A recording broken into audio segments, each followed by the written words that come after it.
Meus queridos irmãos e irmãs, nós estamos celebrando o dia do grande doutor da Igreja, São Francisco de Sales. Deus, na sua infinita misericórdia, dá à sua Igreja os santos dos quais ela tem necessidade em cada época, em cada geração. No século XVI, a Igreja viveu uma das suas maiores crises espirituais. A Igreja estava saindo da Idade Média. Depois da peste negra, não havia quem ensinasse o caminho da santidade. Grande crise no clero, e esta crise de moralidade, de conhecimento e de santidade deu origem depois à Reforma Protestante. Na primeira geração da Reforma Protestante, Deus nos abençoou com a presença de santos extraordinários como Santo Inácio de Loyola, Santa Teresa d'Ávila, São Filipe Neri. Mas na segunda geração veio então São Francisco de Sales. São Francisco de Sales foi nomeado bispo no coração do calvinismo, em Genebra. Conheceu o sucessor de Calvino, que, aliás, foi até admirado e respeitado por ele. Por muitos tratados, muitos panfletos, sermões pregados, São Francisco de Sales conseguiu defender a fé católica e trazer de volta para a Igreja milhares de calvinistas.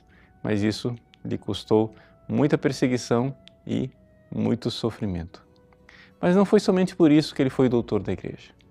Ele foi doutor da Igreja também porque soube conduzir as almas para uma verdadeira vida de santidade, para uma vida interior, mesmo vivendo no mundo.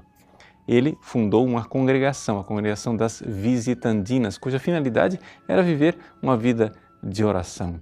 Mas ele não somente cuidou da vida espiritual destas monjas, mas também foi e verdadeiramente indicou o caminho da santidade para os leigos.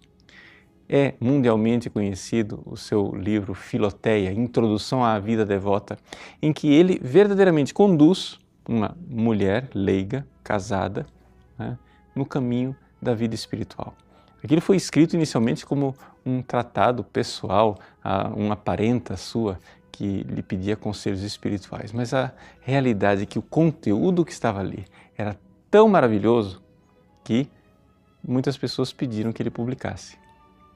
O livro foi um sucesso ainda durante o tempo de vida de São Francisco de Sales e ele então pôde aprofundar este livro, que era de introdução à vida devota, para os leigos seculares, num livro ainda mais sistemático e profundo, que era o Tratado do Amor de Deus. Esse Tratado do Amor de Deus, talvez menos conhecido, é, no entanto, bem mais profundo e escreveu exatamente para as monjas visitandinas. Nós vemos então esse grande doutor da Igreja que soube conduzir as pessoas para a vida espiritual e soube conduzi-las verdadeiramente nos seus vários estados de vida, seja como monjas, seja como leigos no mundo. E qual é o caminho, qual é a escola de espiritualidade que nós poderíamos dizer que é a característica, o toque especial de São Francisco de Sales? É exatamente o amor a Deus, que, claro, é típico de toda a espiritualidade cristã, mas numa época em que as pessoas tendem a viver simplesmente a obediência aos mandamentos, São Francisco de Sales faz com que as pessoas se voltem verdadeiramente para um amor sem medidas. A medida do amor é o amor sem medidas. Essa generosidade, esta grandeza que significa exatamente a ação do Espírito Santo em nossos corações.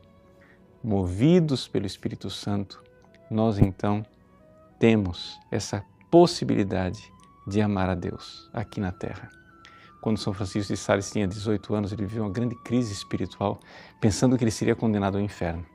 E ele pediu então a Deus a graça. Senhor, se eu não vou vos amar lá no céu, dai-me pelo menos a graça de vos amar aqui na Terra.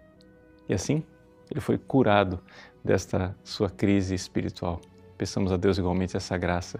Senhor, dai-me a graça de vos amar aqui nesta terra. Deus abençoe você. Em nome do Pai, e do Filho, e do Espírito Santo.